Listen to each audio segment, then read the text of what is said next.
It was a cold, raw evening on December 8th, 1967, in Idaho Falls. Winter had firmly set in. The ground was covered with a thick layer of snow, and a low-hanging fog made the air damp and icy, blurring the outlines of houses and trees. The time was approaching 8 in the evening, around 7:40 p.m., and darkness had long enveloped the town. 15-year-old Marilyn Wilding felt a bit lonely and bored.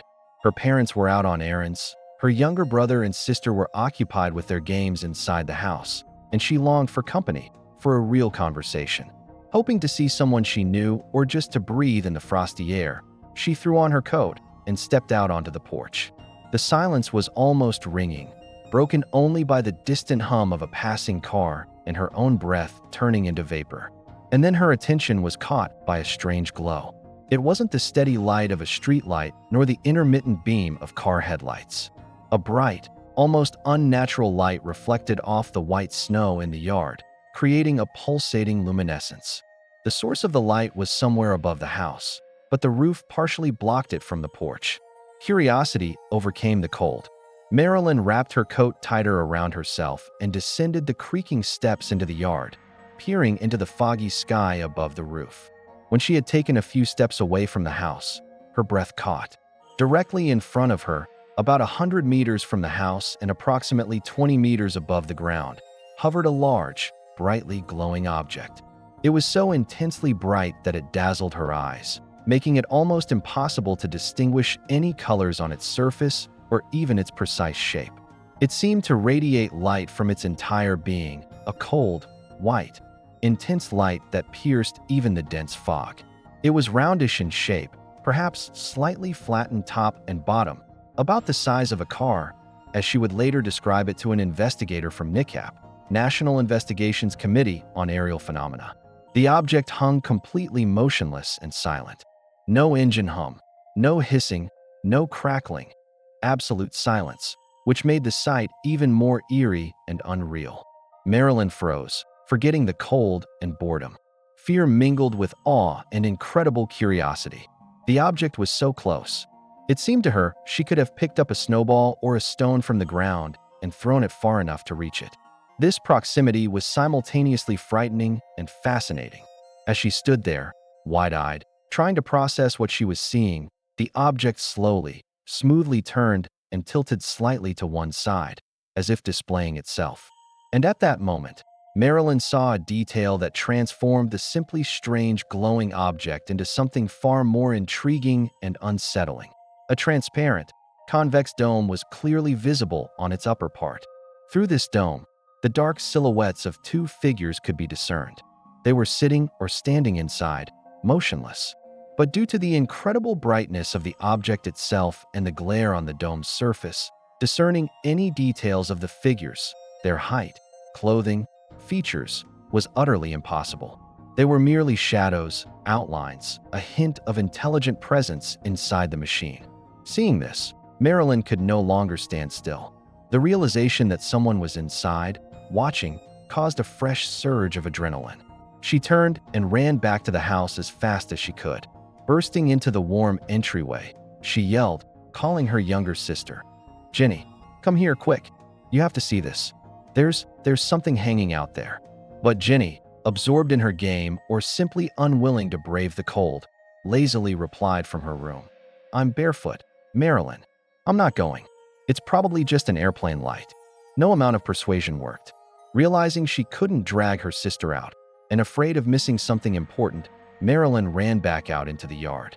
The object was still there, in the same spot, but now it wasn't motionless. Remaining at the same altitude of about 20 meters, it began to slowly rotate clockwise on its axis, while also rocking slightly from side to side, like a pendulum or a top losing its balance. This rotation was smooth, almost hypnotic. Then, just as silently, the object stopped rotating and began to move. It flew smoothly northward, gliding over the snow-covered roofs and trees. As it moved away, its light began to fade noticeably, losing its dazzling whiteness. The lights took on a warm orange-red hue, became less bright, more like conventional navigation lights, but their movement and configuration still remained strange.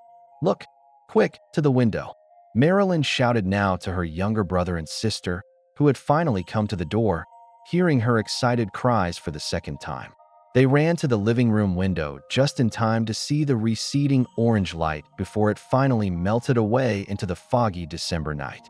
Marilyn stood in the yard for a while longer, peering in the direction the object had flown.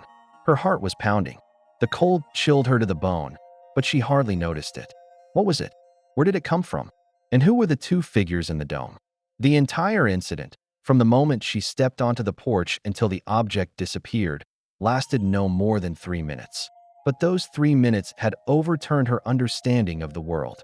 She noticed movement in the windows of the neighboring house, the Schultz family's home. It seemed to her that they too were watching the object. Later, she confirmed this in her testimony. The neighbors had also witnessed this unusual phenomenon. This was important. She wasn't alone. She hadn't imagined it. This case, documented by Nick Cap, is interesting not only in itself, but also in the context of other sightings. Marilyn Wilding's account strikingly echoes details, disc, dome, figures inside, proximity to the observer, of a case that occurred almost 8 years earlier, described by Mrs. Moreland. It also bears resemblance to a recent, less than a month prior, incident in Riri, Idaho, suggesting a possible wave of UFO activity in the region. Notably, out of the 6 documented UFO sightings with apparent entity presence prior to this, 5 occurred in the 1950s. Maryland's 1967 case seemed to revive this trend of contacts or close sightings involving occupants. Of course, it cannot be claimed that all significant cases involve seeing beings inside or near UFOs. On the contrary, starting around 1964, reports of a different nature began to emerge, about abductions by entities far from any visible craft, or encounters with strange, sometimes absurd non-humanoid creatures in situations where the connection to UFOs was not obvious.